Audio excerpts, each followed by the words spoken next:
So let's talk a bit about your audit process. On your website, you actually put it pretty eloquently. Hacking software is just coding in a programming language where the instruction set is the union of all external surfaces of a system. I thought that was just great. It really gave me some food for thought. And I guess based on that, is it fair to say that the first step of your audit process is try to understand like the whole system well enough to the point where you're able to sort of like tease out these extra bits of instruction sets that maybe the developer themselves weren't aware of. Right. So, one of your end goals when you audit, like a manual audit, you need to understand where are the points where the developer hasn't completely understood what they're doing in terms of the repercussions, the like any sort of nuances that they may have missed. Right. So they may think that a certain API does something, but if it receives a different input, it does something else. So you're basically trying to tinker with it and find some spots where developer assumptions you can falsify them, and then that's like some kind of a base idea. Okay, what can I add to this sort of weirdish behavior to make it more of a material impact, something that you can actually feel in, and maybe it can lead to a loss of funds or it can make a contract stuck or whatever. So I always start by reading the docs and having a very good overall understanding of the system. Sometimes even I go one step further and look at it from a user perspective. So how do they even advertise this product? What are users supposed to do? Are they supposed to just stake and unstake? Can they reap rewards in a certain way? There's like You might want to consider it from a user perspective to get a better understanding. And like after you do all the reading up, then you start reading the code base and take a look at it from, like you said, what is all the external facing API, right? Like what are you actually allowed to wire in? Like what kind of contracts are what kind of functions you can send data to. And basically this is your initial grip into the contract, and from there on you can start thinking, okay, so if there's an internal function that comes from this external function and these parameters are copied into it, so now you have control over these internal parameters. And most of the auditing work is trying to get this really complex diagram, like a mental map of how like you start drawing arrows between all of the different things you can input to the system and where do they lead. And they lead to other calls inside the system and they lead to changes of state. And once you have like a really good understanding of what the possible changes of state and what control do you have, then you can start drawing additional arrows between states that the developer didn't have in mind. And this is like the start of bugs, right? When you can get the system to a state that it's not supposed to be in. Uh, so it takes a lot of time, and sometimes these arrows are very, very well concealed, right? You might need to read the docs of a very specific external requirement of a system, and these errors might only be theoretical, and you don't actually have enough control over the parameters to do it. But sometimes, and then you can start being more creative and trying to do some extra efforts, and try to see if there is a different way to do the same thing. If there's like a specific combination of operations that reach this something that it would normally not be even possible. So you're really trying to stress out the system from a lot of different perspectives, and eventually, usually you find something, and then you have to try to maximize the impact of any particular irregularity that you find. and that's part of what you do an offensive researcher, right? You get you get some weird behavior and you keep expanding it until you're able to lead to a higher impact, maybe a medium severity or high severity impact. Yep. So essentially, you build a mental map with code, reading the docs, or tools like visualization tools. Consider the perspectives from different actors, and then check the developer assumptions. And then once you put all those together, you sort of start to form some ideas of what you can do with the code and what sort of assumptions maybe the developers didn't think about in the first place, and start forming your exploits from there. Yeah, right. And like you need to reach a certain level of understanding of the contract in order to challenge it in the way that's required to find bugs, right? So I always tell my students you need to understand the system well enough to explain to your buddy how the contract works from scratch. So if you still have those gaps of knowledge where you kind of can't explain how it works, it just does, then you might need to get back in there and relook at it and and like this way you might be able to find some stuff you missed before. So the way I approach it is first do like a one pass of the system and like seeing like the different files and work my way from the external contracts into the internals, and sometimes I would hop into like if there is some concept I don't understand, I might hop into like a very specific like internal function that actually does calculations to understand that, and then hop back out to the external code. And I keep writing down the notes and seeing maybe I can jump back to this later once I have a better understanding of a different component. And once I finish this process, there is like an introspection stage where you're like, okay, and now I understand the code very well. Now let's start making like doing some brainstorming. What happens if this goes wrong? What happens if this goes wrong? And usually I get my bugs after having a good read of the code, right? It's not necessarily during the reading stage where you have your ideas. It's in the reflection stage where you're able to come up with more sophisticated attacks that leverage your understanding of the system as a whole. Those are that's the kind of process where you can find the more deep logical bugs, which aren't in a specific line, but in a specific process or in a state of mind that the developers were in. Right. Yeah. So a big part is trying to understand the project as deeply as possible, and I guess like for myself and a lot of other people as well, that is I guess that is a roadblock in a sort of way, because it takes a long time to sort of get that deep understanding. Does that sort of come easier over time, like as you understand more projects, and sort of like what are your tips to for people just trying to like understand a project deeply, like more faster or something along those lines? Yeah, so it definitely improves over time, and it will translate well once you like have an audit experience of a certain category of product, and then you can take a look at another bug, like another audit of a different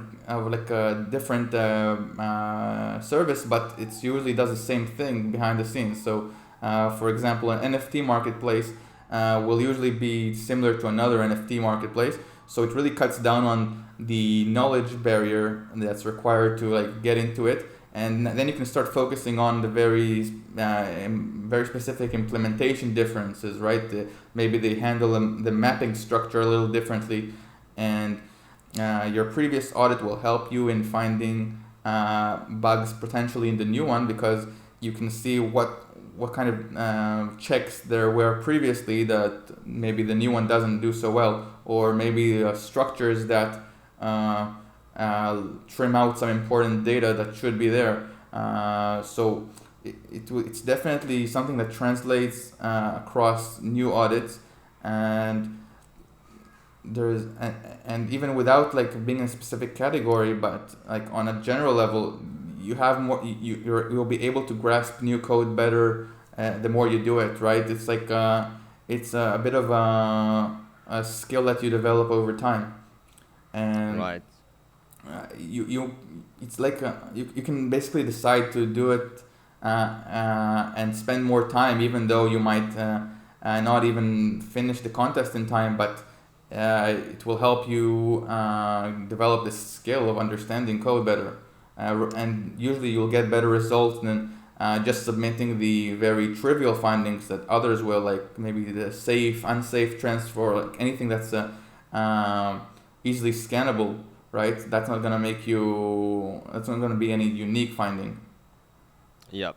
That definitely is helpful to hear that the more you expose yourself to projects, learn some more patterns, it gets easier over time. You can do it a bit faster in that sense. So like when I was doing C4 contests, I always felt like the time crunch, and I was working a full-time job at the time, just doing C4 part-time. So because of the limited time, I wasn't able to like dig as deep as I would like to. And now that I got a job at an auditing firm, I really feel that luxury of like slowing down, like you said, trying to understand everything. And yeah, that definitely feels like a better approach. And I guess so your recommendations for people doing C4 is just to slow down, and even if you don't find any bugs for like the first 5 contests you do, that process of learning that project at a higher or deeper level is going to translate to future projects, and that's probably like the better approach to this whole thing.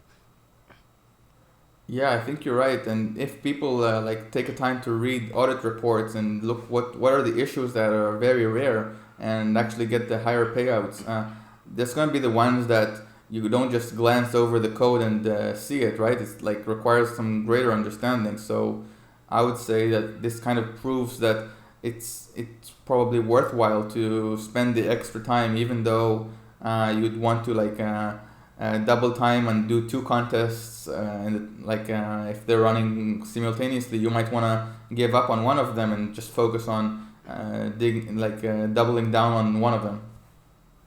Yep, that's definitely a good tip. Yeah.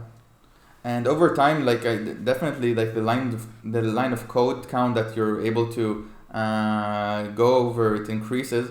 Also, sometimes it does decrease because like I've figured out for myself that sometimes I can glance over code faster, but with the additional knowledge I've gained, I need to slow down sometimes because there's more nuances to consider. So sometimes it goes back full circle, and it takes you longer to go to look at code, but with the ability to find better bugs than before. So I don't think that the right mentality is to be concerned about speed necessarily, but it's about quality. And the speed will come as you grind out more. But the quality will never improve if you don't consciously decide to spend more time on it. Right. Yep. So if say, for example, someone completely new to C4 and auditing, when they start on C4, just slow down and take some time to get that deeper understanding first before just going in and start submitting those low-hanging fruit bugs, which probably you're getting paid like dollars and cents these days for those low-hanging fruit bugs. There's not much point in doing that, right? Yeah, I think so too. And like even I can give you a tip about preparing submissions. You might want to wait to your last day to submit your findings, because by the end you might have better understanding of the system and even able to maximize the finding to like a new attack path. And I've had some like chances of like I could submit something as low, but at the end of the day, like at the end of the contest, I was always able to make this low a medium because of like a better understanding of other parts. So it might be worth noting down anything of value that you already find, but wait for the last day to really summarize it all and try to build all the things you found into a submission. Yep. So recently you have just been absolutely on a tear on Code Arena, like 100K over like 30 days or something crazy like that. How many hours were you spending like on those particular contests where you were doing really well? Yeah, I was definitely working hard. Spending C4 is something I've been full timing since September. A little less than full time, but quite a lot. And yeah, basically in September there were like three contests that ran together. Basically, like Holograph, Trader Joe, and some other contest, and they were basically I thought like it's actually like a lot of contests to run in at the same time, which maybe like other people don't have time to go over, because if you're doing it full time you have the luxury of getting into much more contests, and like you can split your time and still have time for different contests. I really doubled down and like went on a 12-day, basically no sleep, no no food. Try to like kill all these contests. And I was actually lucky enough that these were during the days where like the duplication penalty was very high. What this means in C4 is that if there's a lot of different reports on the same issue, they cut down the bounty for that issue very hard. So if they're like unique findings get paid proportionately much more than they should. And I was lucky enough and aware enough to find some cool unique findings there. So I really enjoyed reaping the rewards of that penalty. But still, even after the penalty went back to normal for duplication, I still am doing pretty well. And yeah, I think there's a lot of hard work involved. It's not just hopping on the PC for a couple hours, making those couple 10Ks and go back to gaming. You definitely you need to put the time in, and you need to make sure the time you spend is actually highly focused, right? Like some guy asked like a question about how to get into this very focused state of mind. You basically want to have like a decision where you spend it, like, you're trying to doubling down on the time that you spend, and try to like not have any other distractions during that time, right? And it is important to have some breaks, and you can't have your entire life be around bug bounties or audits. It's very good for your mental health and for your concentration ability to do other things. So even take a break after lunch and do whatever you like, and then go back. But the time you do spend, you want to really try to minimize out the distractions and be able to have a good consecutive like hours to be able to check out everything you want to and reach the required depth for finding bugs. Yep, that sounds like a pretty good approach. Do you do anything in particular, like during your breaks, like exercise or anything like that? Sometimes I play games or read, catch up on Twitter, and hang out with my girlfriend. Like nothing specific, just like put your mind off auditing, try to like do something else, and then you go back with like a new energy levels that are able that's what you're looking for. Yep. Yeah, you definitely get that like diminishing returns after you stare at the screen for too long and think about stuff. Your brain sort of goes on like autopilot, and you don't really like get that creative anymore. So yeah, good breaks in between definitely helps a lot. Yeah. You can go back and like finally like some realize something that you've been spending a lot of time in, like it just you kind of got tunnel vision because of the time you spend on that. So it's good to be able to like zoom out and zoom in again, and breaks can kind of give you that kind of thing. So I would recommend taking breaks, but during the time you spend, don't like every minute or so like have any distractions on your mobile or whatever. So try to keep your time focused. Yep. So just going back to the audit process again. So I read some of your blog posts on your website, especially the Oasis platform one. I found that was really great because I kind of like you showed your thought process in that post a lot more, I think. So I guess when you start an audit, you try to understand the project, right? But when you're actually doing the audit, looking at the code line by line, um, is it correct to say that when you look at a piece of code, you try to think of it like, what is the end goal I want to achieve? Like, for example, for that one, you wanted to call a self-destruct on it, right? And then you work backwards from that.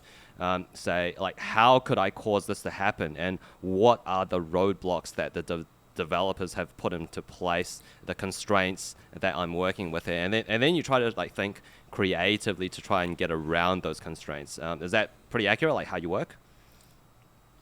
Yeah, so there are so many different methodologies involved, and I try to pick up on other skilled researchers' perspectives and implement my own. And basically, you have all these methodologies working in combination, and some of them succeed and some don't. One particular methodology is having an end goal, like already hypothesizing what the end goal is of destroying the contract, and then working your way backwards. And sometimes that's a very useful approach when you're constrained in a certain way in like your control of the contract. Sometimes you'd want to build it up from the ground up, right? So you'd want to start by understanding the contract better, and then building your way. What can I do with this problem? So there's a lot of mixing and matching of different auditing strategies you'd want to use, and the more aware you are of what other people are doing, you can start combining the strategies. Yeah, Yeah.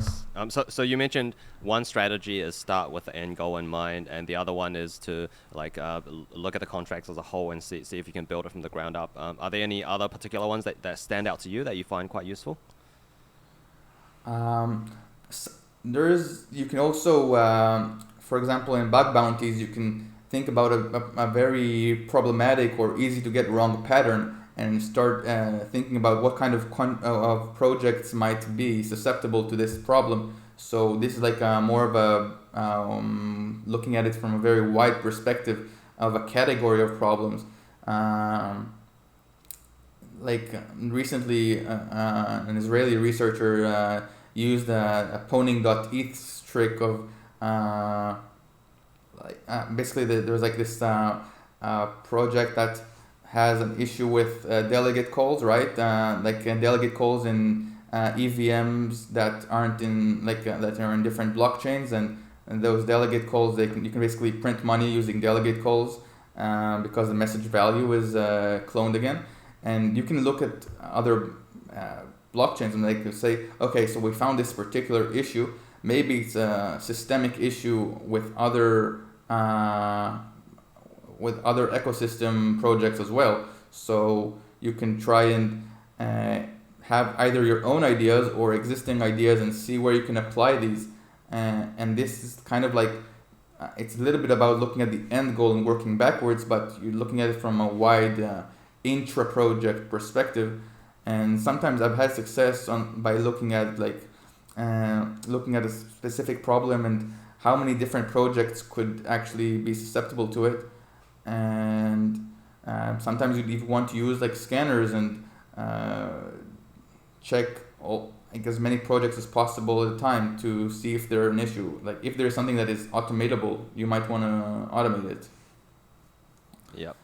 And yeah, there's so many different perspectives. Some researchers are very mathematical focused, so I can see some pretty awesome submissions in Code Arena that are they can usually be unique because other people don't have this kind of mathematical approach to certain lotteries or random generations, um, interest calculations. Sometimes you can look for it and find something that is very mathematical oriented, and that kind of increases the chance that it's it's unique, but also it's kind of hard to think about it by yourself if you don't have that kind of background. Right. Yeah. Yeah.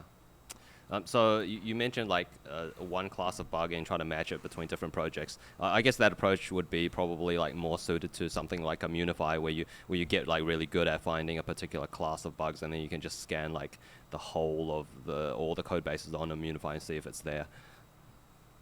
Right, right. So that's like the place where you might want to do that, and that also you might want to like have like a circle of friends or people that you can bounce ideas off, and they might know projects that are more susceptible to like certain class of bugs that you have an idea of exploiting, right? So if you can find a way to use other people's knowledge and experience to boost your own findings or like directions, that could be great because you're you're like accumulating knowledge and being able to maximize what your directions are that way. Yep. Yeah. Nice.